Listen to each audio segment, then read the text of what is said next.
आदाब नाज़रीन, मैं हूं आपके साथ आपका मेज़बान रहीम अहमद खान। प्रोग्राम करियर में आपका इस्तकबाल है। खुसूसी निशस्त आज हमारी नीट की। आज के इस प्रोग्राम में हम हमारे गेस्ट एक्सपर्ट से वो तमाम बातें करेंगे जो कहीं ना कहीं जो सवाल आपके जहन में भी चल रहे हैं। दरअसल 18 से 20 मार्च के बीच अब एनटीए ने एक करेक्शन विंडो खोल दी है। जो आपने फॉर्म फिल किए थे उन फॉर्म में जो कुछ गलतियां, जो कुछ मिस्टेक्स आपके ज़रिए से रह गई है, उनको फिल करने के लिए करेक्शन विंडो एनटीए की तरफ से खोली गई है। इसी टॉपिक को लेकर हम बातचीत करेंगे। हमारे गेस्ट पैनलिस्ट से आपका हम इंट्रोडक्शन करवा देते हैं। हमारे साथ इस वक्त मौजूद है अब्दुल रब आरिफ साहब। आप तेलंगाना, सिर्फ तेलंगाना नहीं बल्कि आंध्र प्रदेश भी कहूँगा, आप इन दोनों रियासतों में मेडिकल काउंसलिंग एक्सपर्ट के नाम से ही जाने जाते हैं। और ये दो रियासतें भी शायद कम पड़ जाएगी। मैं बताना चाहूँगा हिंदुस्तान की तमाम रियासतों में कहीं ना कहीं आप हमेशा कहीं ना कहीं रहनुमाई करते नज़र आ जाते हैं। बल्कि बैरून मुल्क की अगर हम बात कर ले तो वहाँ भी जो तलबा और तालिबात हैं, उम्मीदवार हैं, उनके पेरेंट्स में भी आप काफ़ी ज़्यादा मकबूल और शोहरत रखते हैं। बहुत बहुत स्वागत है, इस्तकबाल है आपका हमारे इस खास प्रोग्राम नीट में। करेक्शन विंडो को लेकर के आज हम बात करने जा रहे हैं। सबसे पहले हम जान लेते हैं कि आखिर इस करेक्शन विंडो पे हम बात क्यों करने जा रहे हैं। सबसे पहले तो रहीम साहब, मैं मुनसिफ टीवी की मुकम्मल टीम का जो है ना तहे दिल से शुक्रिया अदा करता हूं कि बारहा आप लोग मुझे याद फरमाते हैं तलबा की और उम्मीदवारों के रहनुमाई के लिए। तो करेक्शन विंडो के बारे में सबसे पहली बात ये हम जान लेते हैं कि एनटीए ने इस साल जो यानी एप्लीकेशन फिलिंग के लिए नोटिफिकेशन जारी किया था, उसमें कहीं कहीं पर तलबा जो है ना थोड़े से कंफ्यूज थे फील्ड्स को लेकर। तो उन फील्ड्स में तलबा ने कुछ गलतियां की थी, बिलखुसूस कोड को लेकर, कैटेगरी को लेकर, जेंडर को लेकर और माइनॉरिटी स्टेटस को लेकर। कई ऐसी चीज़ें हैं जहां पर जो है ना तलबा ने एप्लीकेशन फॉर्म फिलअप करने में या तो उनसे गलती हुई है या जिससे वो फॉर्म फिलअप करवा रहे थे मीसेवा वगैरह में, जहाँ पर भी जाके उन्होंने कहीं गलतियाँ की हैं। तो कहीं आधार ऑथेंटिकेशन में प्रॉब्लम आई है। तो ये सारी चीज़ें जो है लास्ट ईयर तक जो है जो करेक्शन विंडो ओपन होता था एनटीए की जानिब से, वो सिर्फ जो है ना दो पैटर्न्स के लिए रेस्ट्रिक्टेड होता था। एक आधार ऑथेंटिकेटेड कैंडिडेट्स के लिए और एक नॉन आधार कैंडिडेट्स के ऑथेंटिकेशन के लिए। लेकिन इस साल जो है ना एक बड़ा यूँ समझिए कि इनकलाब आया है एनटीए में कि उसने जो है ना मुकम्मल एप्लीकेशन के जितनी भी फील्ड्स हैं सब में करेक्शन के लिए जो है ना उन्होंने जो है ना विंडोज़ ओपन कर दिया है। सिर्फ जो है ना छोड़ के कि आप जो मोबाइल नंबर रजिस्टर करवाए थे और ईमेल एड्रेस जो रजिस्टर करवाए थे, इन दो फील्ड्स को छोड़कर आप सारी फील्ड में जहाँ जहाँ पर भी गलतियाँ हुई हैं, नाम में गलतियाँ हुई हैं या कैटेगरी में गलतियाँ हुई हैं या आपकी डेट ऑफ बर्थ में कहीं पर भी कोई भी गलती हुई है, तो उसको करेक्ट करने के लिए जो है ना ये करेक्शन विंडो खोला गया है, जो आज 18 मार्च से जो है ना शुरू हुआ है और 20 मार्च तक जो है ना रात के 11:50 तक जो है ये ओपन रहेगी विंडो।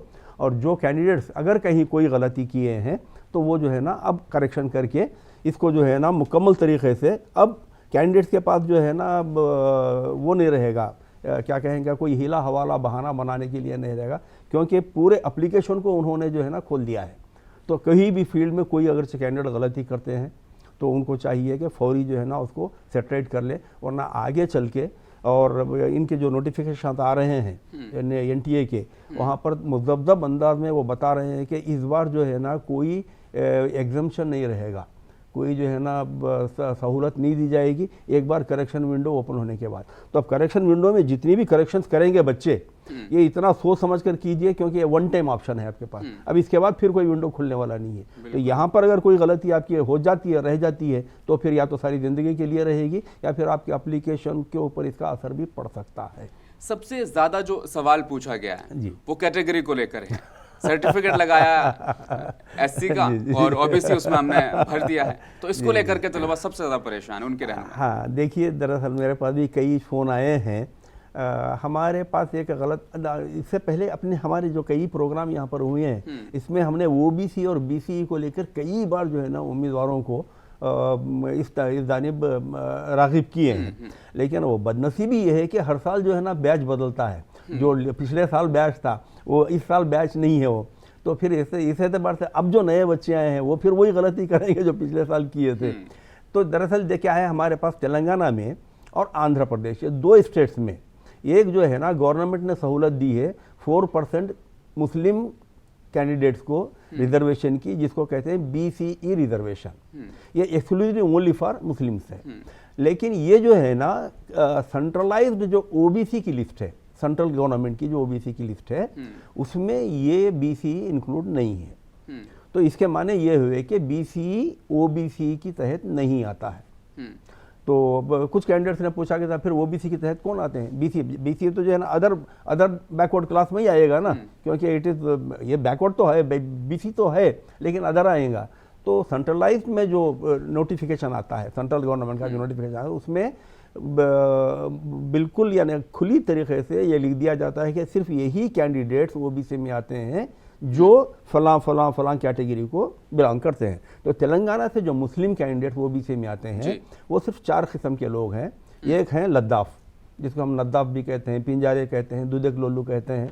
ये हमारे पास यहाँ पर BCA में भी आते हैं, BCB में भी आते हैं लोग। और दूसरे हैं खस्साब, जिसको अहले खुरेज भी कहते हैं, कटकेल्लू, पेद्दा कटकेल्लू, चिन्ना कटकेल्लू, ये लोग ये OBC में आते हैं। और तीसरे हैं फ़कीर।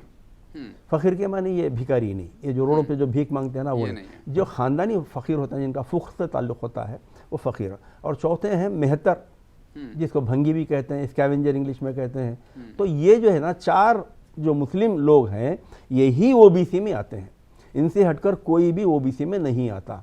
तो अब ये जितने BC कैंडिडेट्स हैं हमारे तेलंगाना के, इनको एक मुगालता हो गया है कि साहब हम OBC में आते हैं।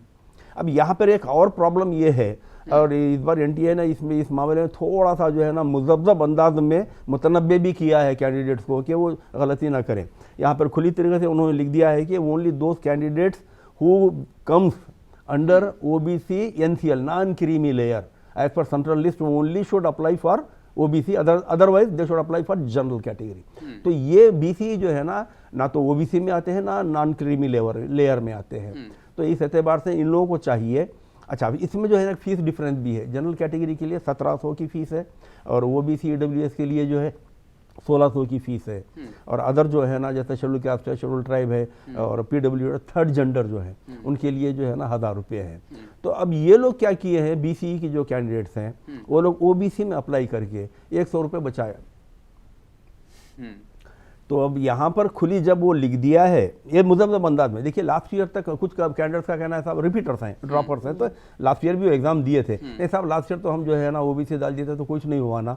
लास्ट ईयर जो नोटिफिकेशन जारी हुआ था उसमें जो है ना ये कंडीशन नहीं लगाया था। वो हमारे जो यानी अभी इंफॉर्मेशन बुलेटिन है ना, उसमें खुले अंदाज में लिख दिया है कि वो कैंडिडेट्स जो सेंट्रलाइज्ड जो लिस्ट है OBC की, अगरचे वो नॉन क्रीमी लेयर में नहीं आते हैं तो वो लोग जो है ना OBC में अप्लाई ना करें, सिर्फ जनरल में करें।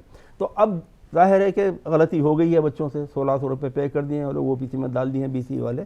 तो उनसे मेरी गुजारिश है, उन कैंडिडेट से और बिलखुसूस उनके औलिया से, उनके पेरेंट्स से, कि आप फौरी जो है ना, चूँकि अब आपको हर फील्ड को जो है ना करेक्शन का मौका दिया गया है, तो आप BC के जितने भी कैंडिडेट्स हैं तेलंगाना के, वो सब के सब जो है ना जनरल में डाल दें।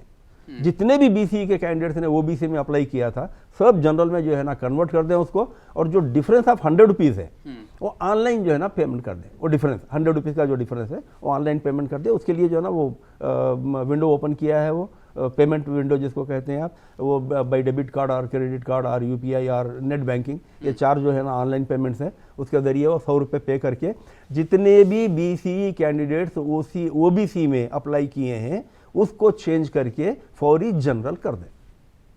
बिल्कुल सही, यही मतलब हो सकती है रहनुमाई। वैसे सर्टिफिकेट, अगर कास्ट सर्टिफिकेट अगर बनवा लिया है तो फिर फॉर्म में चेंज करने की कहाँ जरूरत पड़ रही थी? नहीं, BC आपका OBC में आता ही नहीं है ना, सर्टिफिकेट तो है आपके पास। ये अच्छा बड़ा अच्छा सवाल है आपका। कई कैंडिडेट का ये सवाल है कि डाउट है कि साहब फिर हमारा BC सर्टिफिकेट हम बना के फ़ायदा क्या हुआ? फ़ायदा क्या हुआ, यही जी हाँ, फ़ायदा क्या हुआ? तो देखिए BC जो सर्टिफिकेट है आपका, वो मैंने स्टार्टिंग में ही बताया कि ये BC जो कैटेगरी है ये सिर्फ और सिर्फ 2 स्टेट्स में अप्लीकेबल है, सिर्फ तेलंगाना और आंध्र प्रदेश में। और ये सिर्फ exclusively only for 4% Muslim candidates के लिए है। तो अब जो बच्चे यहाँ पे NTA में आप जनरल तो डालेंगे, लेकिन जब यहाँ पर स्टेट का जब नोटिफिकेशन आएगा, स्टेट का KNRHS के तहत जो वारंगल में स्थित है, वो जब आपको एडमिशन के लिए नोटिफिकेशन देगा रजिस्ट्रेशन के लिए, तो जब आप BCE लगाएंगे तो आपका रिजर्वेशन जो है ना यहाँ पर तेलंगाना में वैलिड रहेगा। जब BCE के तहत आपको जो है ना एडमिशन मिलेगा, तो ये ऑल इंडिया में आपका BCE नहीं चलेगा।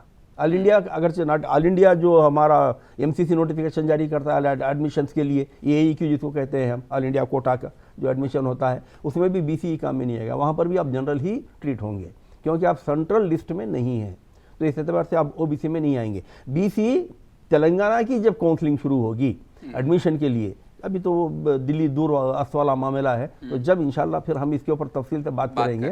अभी NTA के एप्लीकेशन में ये बात ध्यान में रख ले कैंडिडेट्स कि आपको BCE अगर आपके पास सर्टिफिकेट है भी तो आप OBC में अप्लाई नहीं करेंगे, आप जनरल में ही अप्लाई करेंगे, और पेमेंट आप फीस की 1700 रुपये करेंगे, 1600 रुपये नहीं करेंगे फिल वक्त। आपका एग्ज़ाम होने के बाद जब रैंक आएगा आपका जो है मार्क्स डिक्लेयर हो जाएंगे, जब आपको जो है ना स्टेट का यूनिवर्सिटी KNRHS जो है ना आपसे रजिस्ट्रेशन के लिए फिर नोटिफिकेशन जब जारी करेगी, जब आप यहाँ पर अप्लाई करेंगे, जब आप BCE डालना, तो आपको जो है ना 4% रिजर्वेशन यहाँ पर मिल जाएगा एडमिशन। तो दोनों चीज़ें आपकी सॉल्व हो गई है। बिल्कुल। आइडेंटिटी टाइप को लेकर के बड़ी गलतियां हुई है। आधार को लेकर भी आपने कहा कि अब कोई तब्दीली या कोई चेंजिंग करेक्शन इसमें नहीं हो सकती है। नहीं, अभी बड़ा अच्छा वो हुआ है। तो ये आधार में भी जो है ना हमारे कुछ बच्चे गलतियां किए थे, उसमें जो है ना अब जो करेक्शन विंडो ओपन हुआ है उसमें खुली तरीके से उन्होंने आधार का फुल ऑथेंटिकेशन दिया है। तो आधार में कहीं पे भी कोई गलतियां हुई है। देखिए आधार को लेकर बहुत प्रॉब्लम है। NTA थोड़ा सा मसला जो है ना NTA के सर्वर के साथ भी है, NTA के वेबसाइट के साथ भी है। कैंडिडेट्स को बहुत सारी जो है ना तकालीफ उठानी पड़ी है। और ये इन लोगों को सिर्फ एक ही आधार को रेफर करके भी नहीं चलना चाहिए था, कुछ और भी मौके। आप पैन दे दिए, पैन भी आधार से लिंक्ड है, और आप जो है ना कोई और एक वो दिए हैं गालिबन, वो भी जो है ना आधार से लिंक्ड है। तो इस एतबार से जो है ना इतना रिजिडिटी NTA को भी नहीं रखनी चाहिए था। इनको भी चाहिए था कि जो है ना कुछ अदर ID वो जो है आपके पास प्रूफ्स हैं उसको भी बेस करके रजिस्ट्रेशन करवा सकें। लेकिन वो आधार में कई बच्चों के जो है ना अपडेट नहीं हुए हैं, आधार जो फ़ोन से भी लिंक नहीं हुए हैं। कहीं कहीं पर किसी बच्चे के जो है ना सिर्फ ईयर ऑफ बर्थ है, डेट ऑफ बर्थ पूरी मुकम्मल नहीं है, मिस नहीं है। तो ऐसे अगर आधार कार्ड आप ओपन करेंगे तो वो आधार कार्ड जो है ना आपको सपोर्ट ही नहीं कर रहा है। अच्छा, कहीं कहीं पर नॉर्थ में तो एक बड़ा और मसला ये हो गया है कि आधार कार्ड आप अपना नंबर मार रहे हैं और पूरा डिटेल्स जो है ना किसी और कैंडिडेट की आ जा रहा है।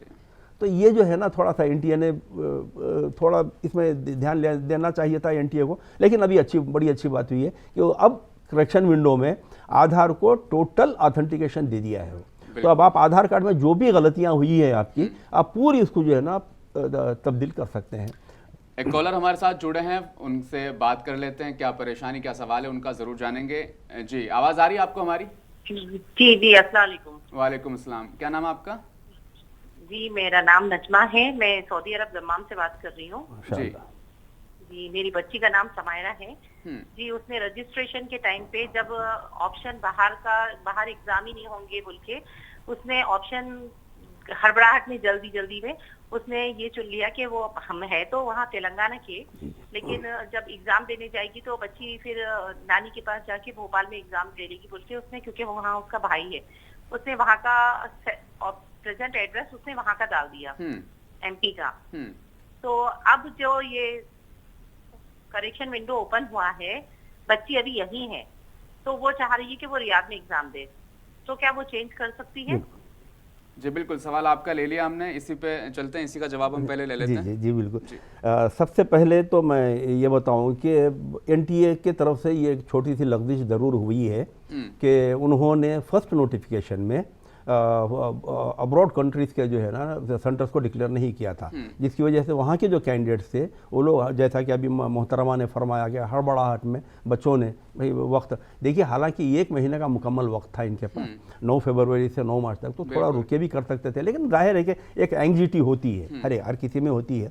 तो उन्होंने यहाँ पे तेलंगाना के नानी रहते हैं, भाई रहते हैं, दादा रहते हैं, उनके हिसाब से जो है ना यहाँ के सेंटर्स को उन्होंने ऑप्ट किया था। अब आपके पास मैंने पहले ही बताया कि 2 चीज़ों को छोड़कर मोबाइल नंबर और ईमेल आईडी, ये 2 चीज़ को छोड़कर आप जो करेक्शन करना चाहते हैं पूरे के पूरे करेक्शन कर सकते हैं। तो इस एतबार से अभी आपने जैसे कहा कि आप दमाम में अगर रहती हैं तो आप जो है ना रियाद को सेंटर अपना जो है ना ऑप्ट कर सकती हैं, या दमाम से आपके करीब में और कोई सेंटर होता है समझिए, आप उसको ऑप्ट कर सकती हैं, आप चेंज करवा सकते हैं। आप उसमें कोई खबाहत नहीं है, कोई प्रॉब्लम नहीं है। आप आज से लेके 20 तारीख तक के विंडो ओपन है, तो आप चेंज करवा सकती हैं। बच्ची वहीं पर एग्ज़ाम भी दे सकती है, वहीं पे एग्जाम भी हो वहीं जाएगा, पर एग्जाम हो जाएगा, आने की जरूरत नहीं, आने की खर्चा जरूरत बच गया नहीं। बस नहीं, ये एनटीए को पहले ही सोचना चाहिए बिल्कुल, था, बिल्कुल। पहले जैसे लास्ट ईयर किया था। इस बार जो है ना बाद में आप जो है ना एक अरसे के बाद में जो है ना उसको डिक्लेयर कर रहे हैं, और बाहर के जो बच्चे हैं बड़े कंफ्यूज हो गए, परेशान हो गए हैं। तो उस एतबार से जो है ना आप कर सकते हैं, कोई प्रॉब्लम नहीं है। आप जो भी करेक्शन है, हाँ अलबत्ता अगर कुछ फीस का डिफरेंस है तो वो आप देख लीजिए, वो आपसे जो है ना ऑनलाइन पूछेगा, वो आप फी डिफरेंस जो है ना पे कर दीजिएगा। बिल्कुल। एक और कॉलर हमारे साथ जुड़े हैं, इनका भी हम सवाल ले लेते हैं फिलहाल। जी अस्सलाम वालेकुम।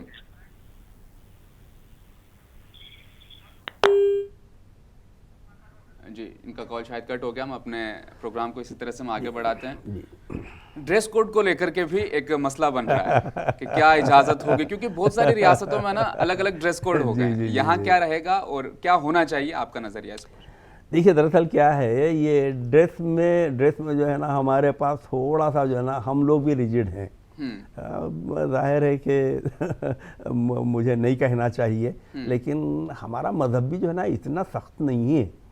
इससे पहले भी मैंने कहा था, खैर उसको हम बाजू रखते हैं, छोड़ के अगरचे कोई कैंडिडेट कस्टमरी ड्रेस पहनना चाहता है, और बिलखुसूस हमारे पास लड़कियों का मसला है। लड़के तो जो है ना कुर्ता पैजामा भी पहन के जा सकते हैं, सर पे टोपी भी लगा के जा सकते हैं। अगर वो कहेंगे तो टोपी उतार दीजिए, कोई बड़ा मसला नहीं है, वो इतना बड़ा मसला नहीं है समझिए ड्रेस कोड का। लेकिन ये जो ट्रेडिशनल कस्टमरी जो ड्रेस कहते हैं आप, जो हमारे पास जो है ना बुरखा और ये हिजाब और ये कान बंद करने का, ये जो है ना थोड़ा सा एक मसला है। तो उसके लिए एनटीए ने ये कहा है कि आप अगरचे ड्रेस कोड कस्टमरी पहन के आना चाहते हैं तो एप्लीकेशन में जो है ना आप यस डाल दीजिए। तो आप जब यस डालेंगे तो आपको एग्ज़ाम के दिन एग्जामिनेशन सेंटर में कम से कम 1 घंटा पहले रिपोर्ट करना पड़ेगा, क्योंकि फ्रिस्किंग होगी। बस यही शर्त है, सिर्फ शर्त है। ये जाहिर है कि आपके बुरखे के अंदर क्या, हालांकि लेडीज़ रहेंगे, वो ऐसा नहीं है कि कोई अलग कमरे में ले जाएंगे आपको। तो हो सकता है कि आप बुरखे में कुछ चीटिंग रख के लाए, या कुछ बुरखे में लिख के लेके आए हैं, या जाहिर है उनके अपने स्कैनिंग होती है, तो फ्रिस्किंग होती है, स्कैनिंग होती है। तो उसके लिए वो लोग जो है ना कम से कम 1 घंटा पहले, देखिए हाँ 2 बजे से एग्जामिनेशन का टाइम दिया गया है, और कैंडिडेट्स को कहा गया कि 11:30 बजे रिपोर्ट करें। लास्ट ईयर का जो वो है उसने बता, तो आपको 1 घंटा पहले, उससे मतलब आपको जो है ना 11 बजे ही वहाँ पर रहना है, और वहाँ पर तो आपकी फ्रिस्किंग होगी। तो आप कस्टमरी ड्रेस अगर पहनना चाहते हैं तो आप करेक्शन विंडो में अगर से नहीं नो बोल के डाले हैं तो आप यस कर ले सकते हैं, लेकिन उसका कंडीशन ये है कि आप वहाँ पर बुरखा पहन के जाएंगे या तोप पहन के जाएंगे, जो भी करके जाएंगे, तो आपको 1 घंटा पहले वहाँ पर रिपोर्ट करना पड़ेगा फ्रिस्किंग के लिए। वो आसानी हो, ताकि उनको जो है ना आसानी हो। बिल्कुल सही और सिंपल सा जवाब, आपको करेक्शन विंडो में यस करना और 1 घंटे पहले अपने सेंटर पर पहुंचना है। एक और कॉलर हमारे साथ जुड़े, इनका भी हम सवाल ले लेते हैं। जी क्या सवाल है आपका? जी वालेकुम सलाम। मैं वही दमाम से बात कर रही हूँ, फोन ड्रॉप हो गया था तो मैंने सुना नहीं, तो मैं आपसे वही पूछ रही थी कि रजिस्ट्रेशन का जो एड्रेस है प्रेजेंट और वो परमानेंट, प्रेजेंट में उसने भोपाल डाल दिया और प्रेजेंट हम तेलंगाना के हैं, तो अब एप्लीकेशन फॉर्म में क्या हम दमाम सिलेक्ट कर सकते हैं? जी, प्रेजेंट को आप दमाम कर लीजिए और परमानेंट जो है ना आप तेलंगाना का बता ले सकते हैं, कोई मसला नहीं है। प्रेजेंट एप्लीकेशन फॉर्म में, एप्लीकेशन रजिस्ट्रेशन में तो कुछ नहीं चेंज कर सकते। नहीं, रजिस्ट्रेशन फॉर्म आप ऑलरेडी डाल दिए ना, ये जो आपका जी उसमें दोनों इंडिया के एड्रेस हैं। हाँ, तो आप एक चेंज कर दीजिए, प्रेजेंट एड्रेस को चेंज कर दीजिए, करके दमाम कर दीजिए। सऊदी अरब डाल दूं? सऊदी अरब दमाम का जो भी आपका एड्रेस है वो डाल दीजिए आप। सिर्फ फीस चेंज होगी ना सर? हाँ, फीस चेंज होगी। फीस आपको ऑनलाइन फिर से जो है ना वो डिफरेंस जो भी आएगा वो आपको मोबाइल पे वो एड्रेस करेगा, वो आप डिफरेंस पे कर देना, वो आप डिफरेंस पे कर देंगे। तो सर अब अगर हम दमाम डाल दें तो क्या हमें कुछ और इंडिया का प्रूफ देना पड़ेगा, आधार कार्ड वगैरह? क्योंकि सिर्फ बच्ची ने इन लोगों ने कुछ पूछा ही नहीं, तो सिर्फ हम लोगों ने पासपोर्ट ही लगाया। बस काफी है, पासपोर्ट काफी है, आपको आधार की जरूरत नहीं है। अगर आपके पास आधार है तो आप डालिए, वरना आप अगर पासपोर्ट के थ्रू जो है ना वो किए हैं, रजिस्ट्रेशन करवाए हैं, तो उसी को रहने दीजिए, उसमें कोई तब्दीली की जरूरत नहीं है। जी शुक्रिया। और दूसरी चीज़ ये है कि आपको जब तक यहाँ पे कॉलेज में एडमिशन नहीं मिलता, आपको इंफॉर्मेशन नहीं आता कि आपको फलां कॉलेज में एडमिशन दिया गया है, आपको इंडिया आके जो है ना कोई एक्शन लेने की ज़रूरत नहीं है। सारी चीज़ें आप वहीं पर बैठ के कर सकती हैं। जिस दिन आपको कॉलेज अलॉट होगा, जाके फलां तारीख में आपको रिपोर्ट करना है, जब ही आपको कैंडिडेट को यहाँ पर आना पड़ेगा। जी शुक्रिया सर। जी बढ़ते हैं प्रोग्राम की तरफ आगे। फैमिली एनुअल इनकम, इसको लेकर के भी एक मसला है कि यहाँ पे भी हम करेक्शन चाहते हैं। जो पहले हमने भरा था वो कुछ उसमें मिस्टेक्स रह गई, किस तरह से दूर नहीं किया जाए? देखिए, ये इतना इम्पॉर्टेंट मसला नहीं भी है क्या फैमिली इनकम का। तो फैमिली इनकम सिर्फ एक जो है ना वो अपने डेटा के लिए, एनटीए अपने डेटा के लिए गैदर करता है। स्टेट में फैमिली इनकम का जो है ना बड़ा दखल होता है। उसकी वजह ये है कि बच्चे जो है ना फी रिएम्बर्समेंट लेना चाहते हैं या फिर कुछ जो है ना स्कॉलरशिप लेना चाहते हैं, या तो वही सब बच्चों के लिए जो है ना फैमिली इनकम का बड़ा वो है। लेकिन यहाँ पे एनटीए में जो है ना आप कोई भी फैमिली, आपकी फैमिली की जो इनकम है वो आपको डिक्लेयर करने में कोई, और उसमें स्लैब्स बता दिया है 50,000 टू 1 लाख, बिलो 50,000 और 1 लाख टू 150,000, 150 टू 2 लाख, ऐसे जो है ना स्लैब बता दिया है। तो आप जिस फैमिली को, अच्छा ये इनकम जो है ना आप पेरेंटल इनकम लेंगे, फादर्स इनकम नहीं है ये। पेरेंट के माने माँ और बाप दोनों के हैं, अगर चाहे दोनों हैं तो दोनों की इनकम मिलाना पड़ेगा। बाद बच्चे क्या है, पेरेंटल इनकम को बाजू रख के सिर्फ वालिद की इनकम डिक्लेयर करते हैं, हालांकि वालदा भी मुलाजिमा है। तो ऐसा नहीं होना चाहिए। आप पेरेंटल इनकम को डिक्लेयर कीजिए, और इनकम से इसका कोई बड़ा मसला नहीं है, आपका सिर्फ एक डेटा के लिए है। आपका जो ओरिजिनल इनकम है वो डिक्लेयर कर सकते हैं अब, क्योंकि यहाँ पर कोई आपको मराहत मिलने वाले नहीं है, ना आपको स्कॉलरशिप मिलने वाला है, ना आपको फी रिएम्बर्समेंट मिलने का मसला है। ये सिर्फ एग्जामिनेशन। देखिए, दो चीज़ों को हमारे कैंडिडेट्स मिला रहे हैं, एक एग्जामिनेशन, दूसरा एडमिशन। एग्जामिनेशन जो है एक अलग चीज़ है, एडमिशन के जो प्रोसीजर है वो अलग चीज़ है, वो अलग मरहला है, बिल्कुल अलग है। तो एडमिशन की चीज़ों को लाके एग्जामिनेशन में डाल रहे हैं। और एनटीए ने भी गैर जरूरी के इतना बड़ा फॉर्मेट बना दिया है, 4 पेज का फॉर्मेट, मेरे समझ में नहीं आया किस लिए है ये बिल्कुल बच्चों को बहुत कंफ्यूज करके छोड़ दिया है एनटीए। इतना बड़ा फॉर्मेट, भाई आप एग्जाम ले रहे हैं, आपके पास 2 ही कंडीशन होनी चाहिए। पहली चीज़ कि आप एलिजिबल है या नहीं है पहले कैंडिडेट, तो उसका कंडीशन क्या है कि इंटर में जो 12th का आप एग्जाम दिए हैं उसमें 50% ऑफ सब्जेक्ट्स में मार्क्स लिए हैं और इंग्लिश में 50% आपके है, एवरीवन इज एलिजिबल। पहली चीज़ वो है। आप इंडियन है या नहीं है, 2 चीज़। और तीसरी चीज़ है ना आपका सर्टिफिकेट है, आपके डिटेल्स है, पर्सनल डिटेल्स है, ये काफ़ी है। आप खामा खा के जो है ना, are you a single candidate, are you only the girl candidate in the family, अरे क्या, आर यू ट्विन, अब क्या मीनिंग ही नहीं, क्या किस लिए जमा कर रहे हैं। मैं तो ये समझ रहा हूँ कि ये एनटीए का एप्लीकेशन फॉर्म नहीं है, बल्कि सीए और एनआरसी का एप्लीकेशन फॉर्म हो गया है। ये मेरी नज़र में ऐसा लग रहा है वो। तो एनटीए जो है ना बच्चों को गैर जरूरी हरास कर रहा है। नहीं, रिजल्ट पे तो असर नहीं पड़ेगा ना? नहीं, कुछ नहीं पड़ेगा, इंशाल्लाह नहीं पढ़ना चाहिए, नहीं पढ़ना चाहिए। हाँ, अलबत्ता कहीं पे भी जो भी यानी फील्ड में कहीं पे कोई गलती हुई है, जैसे अब कैटेगरी की है, बिल्कुल जिनाइन है वो बीसी। अब जब आप है ही नहीं, आप आते ही नहीं है बीसी, तो आप वो बीसी कैसे क्लेम करेंगे? अच्छा, खाली वक्त भी होता तो कोई प्रॉब्लम ही बात नहीं। आपको 100 रुपीज़ का डिफरेंस है पेमेंट फीस है। मिसाल के तौर पर अगर 25 लाख में से जो है ना 20 लाख बच्चे भी जो है ना 100 अगर बचा लेते हैं तो कितना एनटीए का नुकसान हो जाएगा। तो इस एतबार से जो है ना ये है, समझिए। कोड्स हैं, कई चीज़ें, जैसे ड्रेस कोड आपने कहा कि ये चीज़ें ठीक है, ये वाजबी है, लेकिन वो गैर जरूरी चीज़ें ऐसे, are you the only girl child, are you twins, are you only the child of your family, क्या है ये? क्या आपको क्या करना है लेके? भाई मेरे घर में 10 बच्चे हैं, आपको क्या प्रॉब्लम है? तो एनटीए ने थोड़ा जो है ना कम्बरसम कर दिया एप्लीकेशन को। वक्त फिलहाल ब्रेक का हो रहा है, लेकिन एक छोटा सा सवाल पहले ले लेते हैं। आपने मार्क्स का जिक्र किया, ये भी एक सवाल हमें मौसूल हुआ है, सीजीपीए को लेकर बड़ी गलतियां हो रही है। 11th और 12th के मिला के मार्क्स डाल दिए कैंडिडेट ने, क्या मैं चेंज कर पाऊंगा? देखिए, यहाँ पर कैंडिडेट की गलती है। देखिए, अब जो आपको एप्लीकेशन फिलअप करने के लिए वो बताया है, तो उसमें जो है ना अलग अलग जो है ना स्टेप्स दिया है। Step number 1, 2, 3, 4। जैसे स्टेप नंबर 1 आपका पर्सनल डिटेल्स है, कैंडिडेट के पर्सनल डिटेल है। स्टेप नंबर 2 जो है ना कॉन्टैक्ट डिटेल्स हैं कैंडिडेट के। उसके बाद में परमानेंट एड्रेस है और एग्जामिनेशन सेंटर है। उसके बाद जो है ना आपके जो है ना क्वालिफाइंग डिटेल्स है। क्वालिफाइंग में खुली तरीके से उसने कहा है 10th और इक्विवेलेंट। तो 10th में आपका जो मामला है, यहाँ पे 10th में जो है ना हमेशा क्या होता है, सीजीपीए होता है। तो आप 10th जो है ना सीजीपीए को लेकर चलिए। आप यहाँ पर सीजीपीए डालिए, जैसे कैंडिडेट ने लिखा है कि maximum grade point 10 grade point, ये सीजीपीए में जो आ रहे हैं। और उसमें जो है ना कितने स्कोर किए हैं, अब 10 किए हैं, 10 किए हैं, परसेंटेज कितना हुआ, 10 में 10 आए तो 100% हो गया। तो ये बहुत आसानी से ये CGPA इसको लेकर चलेंगे आप 10th का। 11th का भी फिर ऐसा ही है, टोटल मार्क्स। ये कुछ कैंडिडेट्स क्या किए हैं मालूम है, परसेंटेज के बजाय जो है CGPA डाल दिए इसमें। उसकी वजह से जो है 11th का प्रॉब्लम हो जा रहा है बच्चों को। तो आप जो है ना CGPA से डालते भी हैं तो कोई प्रॉब्लम नहीं है, डाल दीजिए। और उसको और परसेंटेज वर्कआउट करने के लिए एक टेक्निकल लकूना है कि उसने कहा कि डिवाइडेड बाई 95 कीजिए। वो बहुत आपको परेशान करेगा। परसेंट के माने हमारी नज़र में जो है हमारे को जो बेसिक मैथमेटिक्स सिखाई गई है बाई 100, 100 पे कितना भाई, 10 में अगर चाहे 5 आए हैं तो 100 में कितने आएंगे, 50 आएंगे ऑटोमेटिकली। तो आप जो है ना वो कंबरसम मत जाइए, 9.5 डिवाइड कर रहे हैं वो कर रहे हैं, परेशानी में मत जाइए। आप जो है ना इसको भी जो है ना आसान कर लीजिए, कर लेके जो है ना इसको आप परसेंटेज में ले लीजिए। आपके टोटल मार्क्स कितने हैं 11th में, और उसमें से आपने कितने हासिल किए हैं, how many marks you obtained in 11th, उसको जो है ना परसेंट कितना आएगा वो निकाल लीजिए, ये 11th भर दीजिए आप। 12th में जो है ना खुली तरीके से बताया है। 12th में इंग्लिश सब्जेक्ट बता दिया है वो।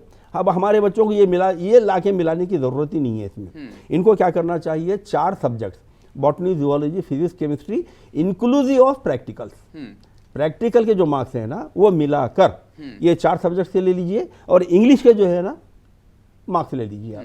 ये लेके टोटल जो है ना आता है इनका 560 12th में, टोटल 560 आता है। कोई भी अगर से कैंडिडेट देख लेंगे आप, 4 सब्जेक्ट हैं इनके और एक इंग्लिश का मिला लेंगे तो 560 आता है।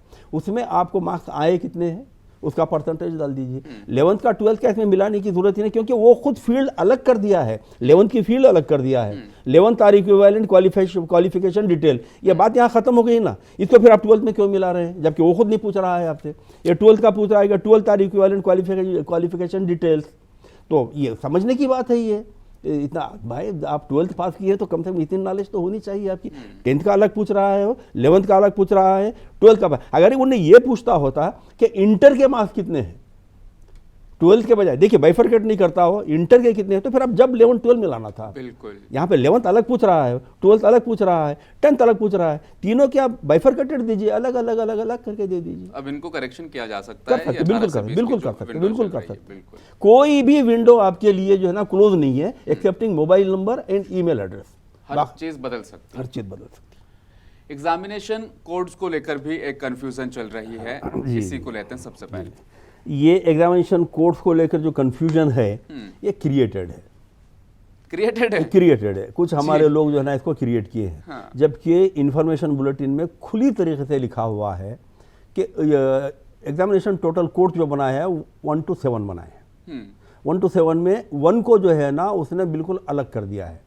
वो उसमें वो कंडीशन ये बताया है कि any candidate who has appeared in 12th examination this year. अब जैसे हमारे पास जो इंटरमीडिएट का 14 मार्च को जो है ना इंटरमीडिएट का एग्जाम खत्म हुआ, वो बच्चे जो रिजल्ट को अब वेट कर रहे हैं, वो are awaiting for the result, ऐसे कैंडिडेट कोड नंबर 1 डालेंगे जो इस साल एग्जाम लिखे हैं और जिनका रिजल्ट अवेटेड है।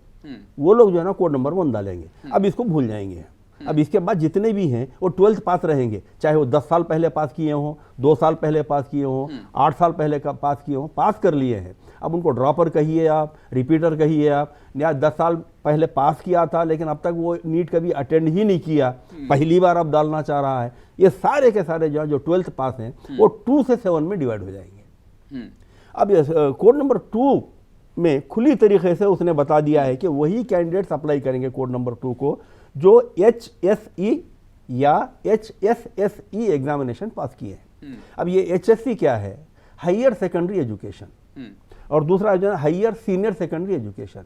सिर्फ ये 2 ही लोग, चाहे वो किसी बोर्ड से किए हों, किसी यूनिवर्सिटी से पास किए हों, वही लोग जो है ना कोड नंबर 2 में आएंगे। जैसे हमारे पास तेलंगाना में CBSE है, ICSE है, ऐसे कैंडिडेट जो 12th नहीं, उनका डायरेक्ट 12th ये एग्जामिनेशन वो होता है, 10th का एग्जाम नहीं होता है, तो ऐसे कैंडिडेट जो है ना कोड नंबर 2 देंगे। बाकी के जितने इंटरमीडिएट पास किए हैं, बोर्ड ऑफ इंटरमीडिएट की तहत जिसने 12th पास किया है, SSC पास करने के बाद हायर सेकेंडरी भूल जाइए, अब 10th जो है ना पास कर लिए, अब आप किसके तहत काम कर रहे हैं, board of intermediate of state of Telangana के तहत जो है ना आपने एग्जाम पास किया। इंटरमीडिएट जिसने भी पास किया है तेलंगाना में या आंध्रा में इंटरमीडिएट जिसने भी पास किया है, चाहे वो ड्रॉपर हो, चाहे वो रिपीटर हो, चाहे वो 10 साल पुराना हो, चाहे कोई भी रहने दीजिए, 12th अगर से इंटरमीडिएट से पास किया है तो वो कोड नंबर 3 ही अप्लाई करेगा। खुला यहाँ लिखा हुआ है। अगर इसको देखिए, हमारे लोग क्या करते हैं मालूम, इसको सही ढंग से पढ़ते नहीं है। इसको अगर आप पेज नंबर 113 पे जो है ना, इसका जो है रेफरेंस दिया गया है, कौन से लोग कौन से उसमें आते हैं। यहाँ पर बुलेटिन में अगर देखिए, हम डिटेल में नहीं जाते, नहीं जाके कोई भी जो है कोई एक अफवाह उड़ा देता और हम उसके पीछे भागने लग जाते। प्रॉब्लम यही है। देखिए, जैसे मैंने HSC का जैसे बात किया था, तो हायर सेकेंडरी आप CBSE अगर चेक करेंगे या जो है ना ICSE करेंगे तो आप कोड नंबर 2 डालेंगे। अब यहाँ पे जो है ना खुली तरह से लिख दिया है कि Telangana state board of intermediate education TSBIE, यहाँ पे पेज नंबर 113 अगर इन्फॉर्मेशन बुलेटिन में आप देखेंगे तो ये लोग और PDE मतलब जो प्री डिग्री एग्जामिनेशन देते हैं, प्री डिग्री एग्जामिनेशन, वो लोग, ये कर्नाटका में है PDE, तो वो लोग जो है ना कोड नंबर 3 ही डालेंगे। तो हमारे बच्चे बोर्ड ऑफ इंटरमीडिएट से पास किए हैं, बोर्ड ऑफ इंटरमीडिएट, तो इंटरमीडिएट जैसे ही आप लफ्ज सुन लिए ऑटोमेटिकली नंबर 3 पे ही आ रहा है। यहाँ पे लिखा हुआ है कोड नंबर 3 पे, the intermediate oblique pre degree examination in science of an Indian university और बोर्ड, खुला लिखा हुआ है ना। तो आप बोर्ड ऑफ इंटरमीडिएट के तहत आ रहे हैं, इंटरमीडिएट पहले में लिख दिया है, तो फिर ये रख के फिर आपको जो है ना कोड 2, कोड 1, कोड 5 कोई तरी वो परेशानी की जरूरत ही नहीं है। ये जिक्र ना 12 हम अपने प्रोग्राम में कर चुके हैं इससे पहले कि कई बार अपने ये नोटिफिकेशन को, बुलेटिन को पढ़ते ही नहीं है। प्रॉब्लम वही है, और पढ़ते भी हैं तो समझते नहीं। अच्छा, फिर ये जाके मी सेवा वाले के ऊपर डिपेंड करते हैं, वो बेचारा उसको जो है ना अपनी कमाई की लगी हुई रहती है। अब एक बच्चे को तो जो है ना मुस्लिम कैंडिडेट, उसको एक नहीं 4-5 बच्चे हैं जो मेरे पास डाले हैं कि do you belong to Muslim minority बोल के नो बोल के डाल दिए, बाद में जो है ना विच माइनॉरिटी कैटेगरी तो मुस्लिम डाल दिए। भाई यहाँ पे नो लिख रहे हैं, बाद में मुस्लिम लिखे, तो ये एप्लीकेशन जो है ना गलत फिलअप हो रहे हैं। तो बच्चों को भी चाहिए कि जब ये लोग फिलअप कराते हैं तो हर उसको जो है ना फील्ड को बहुत एहतियात से चेक भी कर ले। अब जब आप करेक्शन विंडो में चेक यानी करेक्शन कर रहे हैं तो बहुत इसमें जो है ना आपको एहतियात बरतनी है, क्योंकि वन टाइम ऑप्शन है, इसके बाद में आपको कोई माफ़ी नहीं रहेगी। चाहे तो NTA आपका एप्लीकेशन रिजेक्ट भी कर सकता है। ये वक्त काफी लग रहा है आपको इस वक्त में, जो 3 दिन का जो वक्त दिया 18 से 20 के बीच में, बहुत काफी आराम से किया जा सकता है, आसानी का कोई सा मसला नहीं। सवाल तो वैसे सारे ये क्लियर हो ही चुके हैं, लेकिन फिर भी एक छोटे छोटे जवाब आपके ले लेते हैं। कहते हैं कि हमने पुरानी फोटो लगा दी थी, अब हम फोटो चेंज करना चाहते हैं, या फिर डेट ऑफ फोटोग्राफी उस पर मेंशन नहीं थी, वो करना चाहते हैं, ये हो सकता है। अरे नहीं, हम कहाँ से ख्यालात आ जाते हैं हमारे बच्चों के जहन में पता नहीं।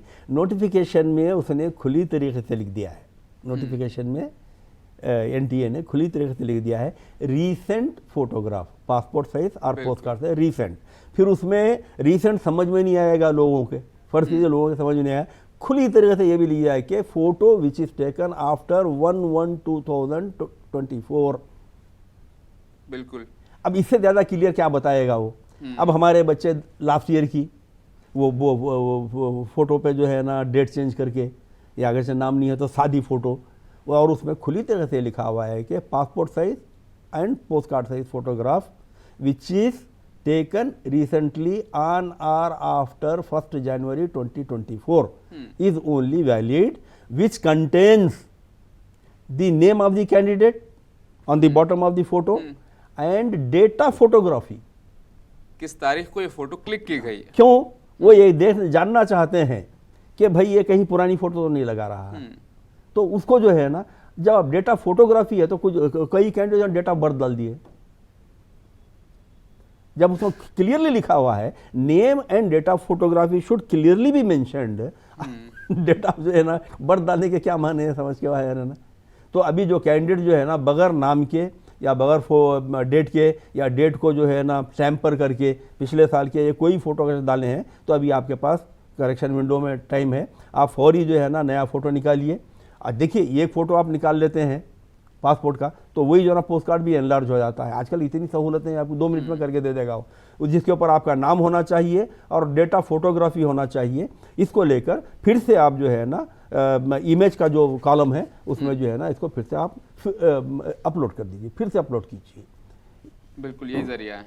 एक और उम्मीदवार कहते हैं कि मैंने इमेजेस तो अपलोड कर दी लेकिन कंफर्मेशन पेज में हाँ, प्रिंट हाँ, नहीं आया। जी बिल्कुल, बहुत सही है। ये एक नहीं, कई कैंडिडेट्स का ये मसला है। 2-4 दिन जो है ना इनके सर्वर में कोई प्रॉब्लम हो गया था एनटीए के। वो ये जितने भी इमेजेस अपलोड किए हैं, जैसे फोटोग्राफी है, सिग्नेचर है और थंब इम्प्रेशन, फिंगर इम्प्रेशन है, ये सब ये लोग वो अपलोड हो गया, वो एक्सेप्ट तो कर लिया था, लेकिन जब कंफर्मेशन पेज ये लोग डाउनलोड कर रहे थे तो वो जो कॉलम्स में जो है ना वो इमेजेस नहीं आ रहे थे, वहाँ पर इनटू मार्क आ रहा था। अच्छा, तो खैर अब वो मामला ख़त्म हो गया, प्रॉब्लम सॉल्व हो गया है। अब कैंडिडेट जो है ना फ्रेश, अगर आप कंफर्मेशन पेज निकालेंगे तो आपके फ़ोटो भी है उसमें, आपके सिग्नेचर भी है उसमें और आपके फिंगरप्रिंट्स के प्रिंट्स भी हैं उसमें, थंब इम्प्रेशन भी है। तो अब कोई मसला नहीं है, आप निकाल सकते हैं। आपको फिर से जो है ना डालने की कोई ज़रूरत नहीं। वो टेक्निकल एनटीए का टेक्निकल प्रॉब्लम था, उनके सर्वर का प्रॉब्लम था, वेबसाइट का। कैंडिडेट्स की एज लिमिट को लेकर के भी कुछ सवाल उठ रहे हैं, इस पर भी आ जाते हैं। ये तो बहुत बड़ा मसला हो गया है कैंडिडेट की। देखिए एनटीए का और सुप्रीम कोर्ट का जो डिसीजन है, नीट के लिए वही कैंडिडेट एलिजिबल है जिसकी उम्र 17 साल से कम नहीं हो। ये बड़ा लंबा सवाल है, कॉलर बीच में आए हैं। अच्छा, चलिए, उनसे हाँ, पहले कॉल ले लेते हैं हैं, क्योंकि ये सवाल बहुत इंपॉर्टेंट है। मैं नहीं चाहता इस सवाल पर हमारा टाइम कम हो जाए। चलिए ठीक है जी, अस्सलाम वालेकुम जी। ये कॉल अभी फिलहाल के लिए ड्रॉप है, चलिए कोई बात नहीं। इसी सवाल पर रहता है। तो एज को लेकर जिस साल आप नीट का एग्जाम लिखते हैं, जिस साल आप नीट का एग्जाम लिखते हैं, अच्छा इससे पहले मैं आपको और एक बात बता दूं कि इस साल एक जो है ना लोगों में कन्फ्यूजन क्या है, एनटीए ने डिक्लेयर किया था कि सेंट्रलाइज्ड काउंसलिंग होगी, सेंट्रलाइज काउंसलिंग होगी। लेकिन अभी जो यानी रिवाइज नोटिफिकेशन जो आया था, एक्सटेंशन का जो नोटिफिकेशन आया, उसमें क्लियरली इंडिकेट कर दिया गया है कि सेंट्रलाइज नोटिफिकेशन नहीं होगा इस साल, और उसको जो है ना ड्रॉप कर दिया गया है।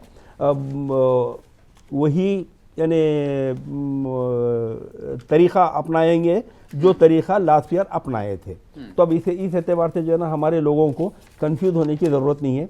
देखिए आप, ये जो 9 मार्च का जो नोटिफिकेशन आया है ना, उसमें खुली तरीके से बता दिया गया है, it is inform that all the changes proposed in NEET UG 2024 shall be deferred for the current year।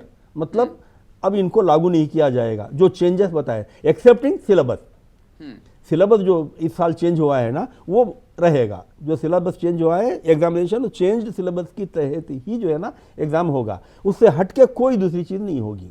तो उस एतबार से भी क्योंकि आपका एज का आपने पॉइंट छड़ा है, तो एज का भी जो है ना इसमें था, वो जो है जनवरी लिया था, लेकिन लास्ट हमारा जो वो है एनटीए का जो रूल है वो ये है कि जिस ईयर में कैंडिडेट नीट का एग्ज़ाम लिखने जा रहा है, मतलब आप 5 मई को लिखेंगे, उस साल के 31 दिसंबर तक अगर कैंडिडेट 17 साल मुकम्मल कर लेता है तो वो जो है ना नीट लिखने के लिए एलिजिबल है।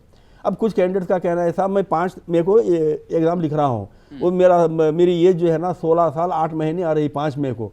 आप 5 मई को मत पकड़िए, आप 31 दिसंबर 2024 को पकड़ के चलिए। तो इस एतबार से और एक भी यानी क्लैरिटी, टोटल क्लियर, बहुत क्लियर है एनटीए इस मामले में। उन्होंने कहा कि any candidate who has completed 17 years of age as on 31/12/2024 is eligible and who has born prior to 31st December 2007 is only eligible। अब इसे क्लियर जो है ना आपको वो नहीं दिया जा सकता। जो कैंडिडेट 31 दिसंबर 2007 से पहले पैदा हुआ है वही कैंडिडेट एलिजिबल है। अगर आप 1 जनवरी 2008 को भी पास हुए हैं तो भी आप जो है ना नॉट एलिजिबल है, एक दिन की वजह से। अब इस मामले में जो है ना एक हमारे करीबी मेरे दोस्त भी है, मुलाकाती समझिए, तो वो जो है ना हाई कोर्ट में हमारे केस भी डाले थे, उनकी बच्ची का मसला था। तो जाहिर है कि ये नेशनल लेवल का मामला है और स्टेट के कोर्ट को जो है ना इसका इख्तियार ही नहीं पहुंचता, लेकिन ही वांटेड टू अपनी एक सेटिस्फैक्शन के लिए डाले थे। तो उन्होंने यही कहा, यानी एडमिशन स्टेज में ही उन्होंने कहा कि it is not within the purview of state high court, as such जो है केस इज डिसमिस्ड। तो कुछ लोग जो है ना ये सोच रहे थे कि साहब हम कोर्ट में जाके जो है ना अपील करके हमारे बच्चों के करवा लेंगे। तो नीट में मिनिमम एज को रखा गया है, मैक्सिमम एज को नहीं रखा गया। मैक्सिमम एज आपकी आप 70 साल के भी अगर चाहे तो कोई प्रॉब्लम नहीं है, दे सकते हैं। 31 दिसंबर 2007 ये तारीख जरूर याद रखें, ये याद रखिए, उससे पहले पैदा होना बिल्कुल। एक और कॉलर हमारे साथ जुड़े हैं, इनसे हम बात कर लेते हैं। क्या सवाल है आपका? जी, मेरा नाम इमरान है। मैं ये पूछ रहा था कि माइनॉरिटी सर्टिफिकेट का जो रूल चेंज हुआ है, क्योंकि मैं जब स्कूल में जाता हूँ तो स्कूल वाले बोलते हैं कास्ट सर्टिफिकेट, बहुत अच्छा सवाल है। फॉर्मेट है उसके अंदर जो बड़ी मुश्किल से, क्योंकि सीबीएसई के स्कूल जो है वो थोड़ा हिचकिचा रहे हैं, मतलब हेजिटेट कर रहे हैं वो देने में। तो मुझे ये था कि वो जो जियो ऑर्डर है ना, कि जिससे कि हाँ स्कूल का जो टीसी होता है 10th का, उसके बेसिस पे जो अभी तहसीलदार और एमआरओ को देना है, तो वो अगर नंबर या हवाला कुछ जिसका मिल जाए, जिसकी जी मैं भी जी बहुत कहाँ से बात कर रहे हैं आप? मैं हैदराबाद से बात कर रहा हूँ। तो जनाब देखिए, दरअसल जो है ना पिछले साल तक, लास्ट ईयर तक, सबसे पहली चीज तो इससे पहले भी हमारी जो है ना इसके ऊपर बहुत तवील बात कर चुके हैं, और ये हमारे लोगों की कमजोरी है या गलती है, मैं तो समझता हूँ।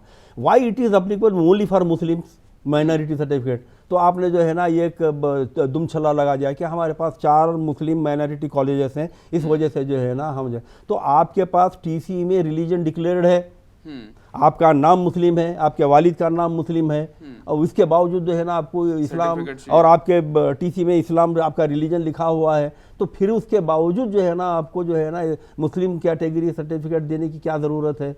तो खैर इससे पहले क्या हुआ था कि अभी स्कूल के हेडमास्टर से लिखा लीजिए, या जहाँ पर आप 12th पढ़े हैं वहाँ के प्रिंसिपल से लिखा लीजिए, ये चल रहा था मामला। और चलिए फिर भी आसानी से जो है ना स्कूल वाले दे रहे थे, और जैसा कि अभी हमारे इमरान साहब ने कहा कि सीबीएसई वाले थोड़ा इसको हिचकिचा रहे थे, फिर उसके बावजूद भी जो है ना आपके टीसी को बेस करके आपका रिलीजन डिक्लेयर हो रहा था। लेकिन लास्ट ईयर सितंबर 16 को गवर्नमेंट ने एक ऑर्डर इशू किया, जीओ मसला, इमरान साहब आप नोट कर लीजिए, GORT नंबर 323, ये रेवेन्यू डिपार्टमेंट का है, revenue department services 2, revenue services 2nd department का है, GORT नंबर 323 डेटेड 16 सितंबर 2023। और उसमें ख़ास तौर से यानी वो कर दिया गया है, लिख दिया गया है कि minorities welfare Department has requested to instruct all the district collectors in the state of Telangana to take action for issuing the minority community certificate in respect of all the minority communities notified by the Government of India, Muslims, Christians, Sikhs, Jains, Buddhists and Zoroastrians for getting admissions into professional colleges. तहसीलदार और MRO को जो है ना ये लोग ये जीओ issue किए हैं, ऑर्डर इशू किए हैं। Government after careful examination of the matter and to avoid hardship to the applicants students hereby authorise tehsildar को अथॉरिटी दी गई है, tehsildar and competent authority to issue minority status certificate to the applicants in the enclosed proforma after obtaining necessary documents from the candidates and due verification as mention below. अब तहसीलदार को भी आप ये कह रहे हैं कि जो डॉक्यूमेंट्स कैंडिडेट सबमिट करेगा उसको बेस कर ही आप माइनॉरिटी सर्टिफिकेट दीजिए। तो फिर जब ये डॉक्यूमेंट पे ही आपको देना है तो तहसीलदार के पास आपको जो है ना फिर लेके जाके ये सर्टिफिकेट गैर जरूरी। अब वो जो डॉक्यूमेंट्स है ना, application of the student parent indicating the purpose for which the minority certificate is being required, ये है एप्लीकेशन में। इंटीग्रेटेड कम्युनिटी सर्टिफिकेट जैसे कि बीसी या आपके पास जो है ना SC ST BC जो भी OC जो भी है वो आपको लगाना पड़ेगा।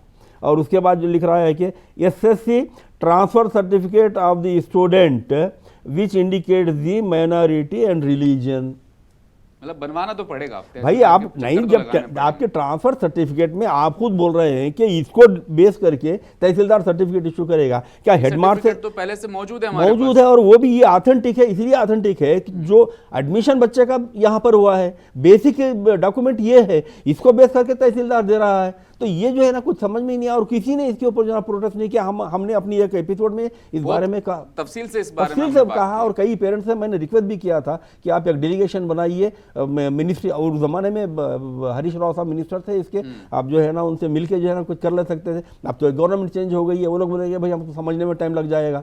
तो ये जो जियो इशू हुआ है इसको ही पहले रद्द करना चाहिए था, नहीं किया। अब आज देखिए ये प्रॉब्लम हो रहे हैं। मैंने उस दिन इंडिकेट किया था इस बात को, इसकी जो है ना दूर मैंने पेशकशी की थी कि ये जो है ना आने वाले बैच के लिए और पेरेंट्स के लिए बहुत तकलीफ दे होगा। अब ये तकलीफ जो है ना लोगों में आ रही है, तो हमारे लोग इस चीज़ को समझते नहीं है। तो ये और कॉलर हमारे साथ जुड़े हैं, इनका सवाल भी ले लेते हैं, कम वक्त में इनका भी हम जवाब जरूर देंगे। जी